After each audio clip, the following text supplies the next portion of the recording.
Theatre experience ആണ് എല്ലാവരും തിയേറ്ററിൽ പോയി കാണുക.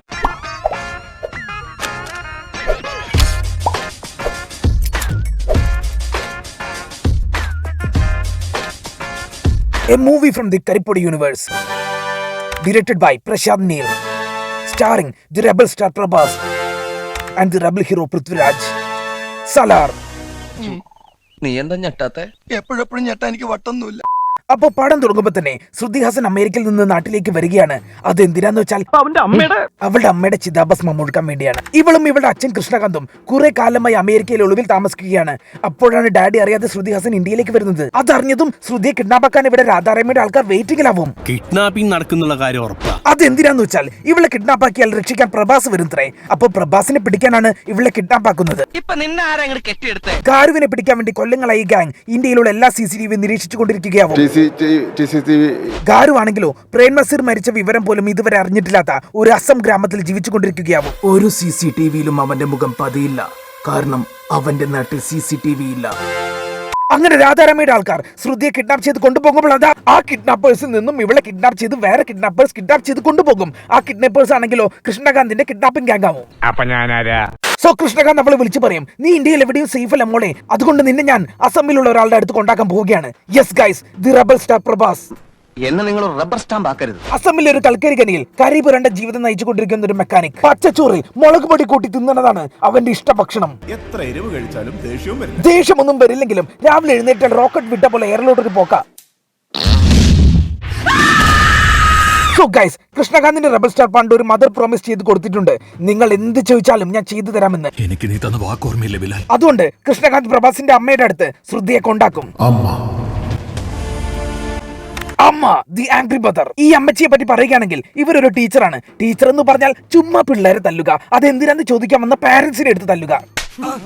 അതുകൊണ്ട് തന്നെ നാട്ടുകാർക്കെല്ലാം ഇവരെ ഭയങ്കര പേടിയാണ്. നാട്ടുകാർക്ക് മാത്രമല്ല റബൽ സ്റ്റാറിന് വരെ ഈ തള്ളയെ പേടിയാണ്. പ്രഭാസ് എങ്ങാനും 6 മണിക്ക് ശേഷം വീട്ടിൽ വന്നാൽ ഇവര് എത്ര പ്രാവശ്യം പറയണം നിന്നോട് 6 മണിക്ക് മുൻപ് വീട്ടിലെത്തണം.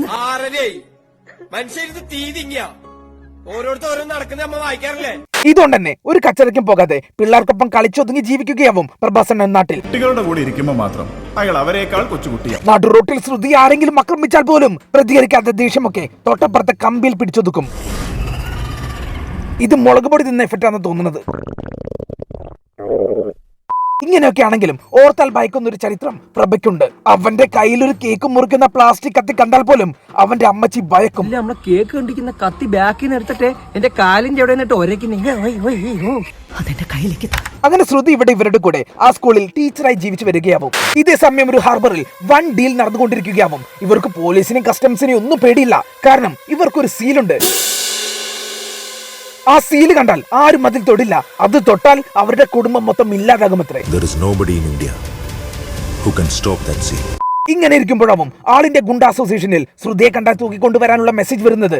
അതങ്ങ് അസാമിലും എത്തും. ഈ സമയം പ്രഭാസിനുള്ള ചോറുമായി ശ്രുതി അവനെ കാണാൻ പോവുകയാവും. ചോറും മുളക് പൊടിയും കൊണ്ടുപോകാൻ എന്തിനാണ് ഇത്രയും വലിയ പാത്രമൊക്കെ? ഒന്നില് ചോറും ബാക്കി എല്ലാത്തിലും മുളക് പൊടിയും ആവും. അതാ ഒരു പാത്രം മുളക് പൊടി മിസ്സായി പോയി.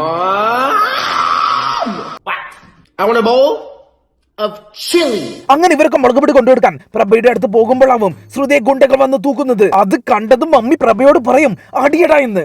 പിന്നീട് അവിടെ വൻ സംഘർഷം നടക്കും. അടിയെല്ലാം കഴിഞ്ഞതും പ്രഭയും മമ്മിയും അപ്പൊ ഓക്കെ ശ്രുതി മോളെ, ഇനി കൂടുതൽ ആൾക്കാർ വരുന്നതിന് മുന്നേ ഞങ്ങൾ ഇവിടുന്ന് സ്കൂട്ടാവാന്ന് പറഞ്ഞ് ഗൂഗിൾ മാപ്പൊക്കെ നോക്കി നാട് വിടാൻ നിൽക്കുകയാവും.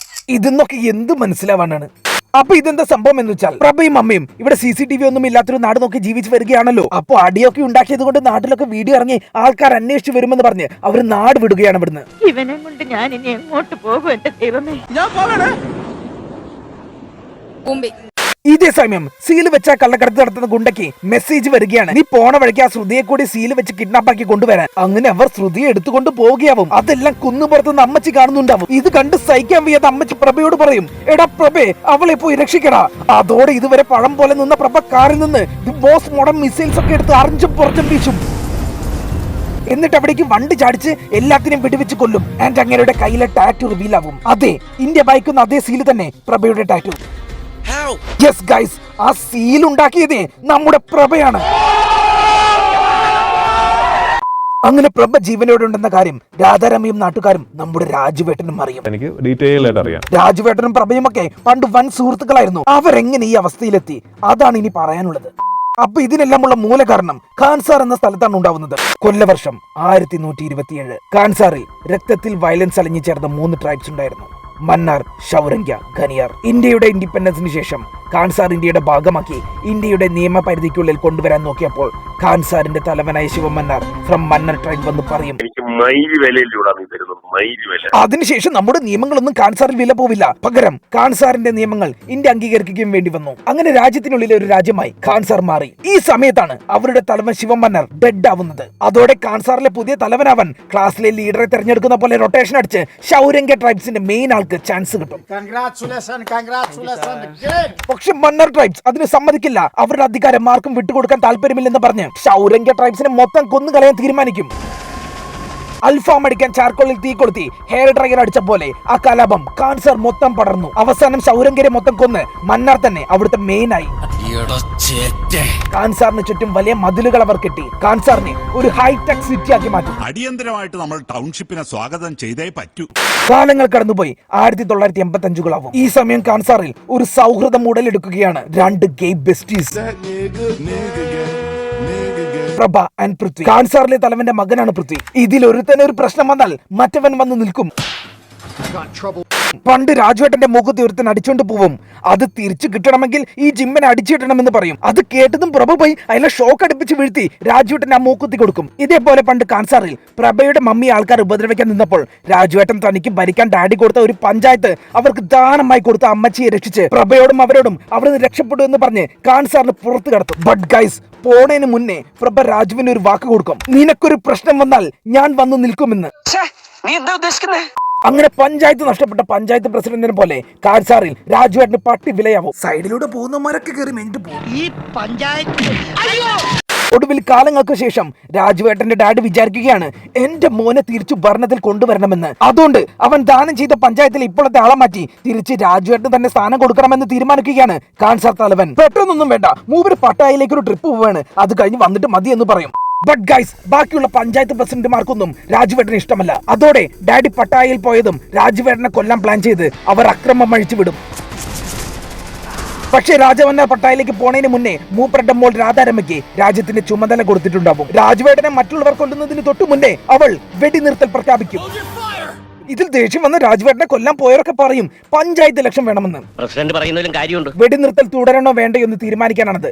ഇവിടെ ഇത്ര വലിയ പ്രശ്നങ്ങൾ നടക്കുമ്പോഴും രാജമന്നാർ ഇപ്പോഴും പട്ടായയിൽ തന്നെയാണ്. അച്ഛൻ ഇതിനേക്കാളും പ്രധാനപ്പെട്ട എന്ത് കാര്യമുള്ളത്? ഓക്കെ, അപ്പൊ ഇനി 9 ദിവസം കഴിഞ്ഞാൽ ആ ഇലക്ഷൻ നടക്കും. രാജുവേട്ടന്റെ കാര്യത്തിൽ ഒരു തീരുമാനവുമാവും. വെടിനിർത്തൽ നീക്കിയാൽ രാജുവേട്ടനെ കൊന്ന് അവിടെ യുദ്ധം നടത്തി അധികാരം കൈയാളാൻ അവിടെയുള്ളവർ Russian army, Austrian army, Ukraine army, എന്തിന് റോബിൻ ആർമിയെ വരെ ഇറക്കും. ഇനി എന്താ ചെയ്യാന്ന് ഒരു പിടിയും കിട്ടണടാ. സോ ഗൈസ്, ഇതിൽ നിന്നൊക്കെ രക്ഷപ്പെടാൻ നമ്മുടെ രാജുവേട്ടൻ ഒരു ആർമി വേണം. നിന്നെ സഹായിക്കാൻ പറ്റിയ ഒരേ ഒരാളെ ഈ നാട്ടിലുള്ളൂ. അതിനുവേണ്ടി പണ്ട് വാക്ക് കൊടുത്ത പ്രഭയെ നിനക്കൊരു പ്രശ്നം വന്നാൽ ഞാൻ വന്ന് നിൽക്കും. രാജുവേട്ടൻ ഖാൻസാറിലേക്ക് തിരിച്ചു വിളിച്ചു കൊണ്ടുവരികയാണ്. Yes guys, the gay best is റീയൂണൈറ്റഡ്.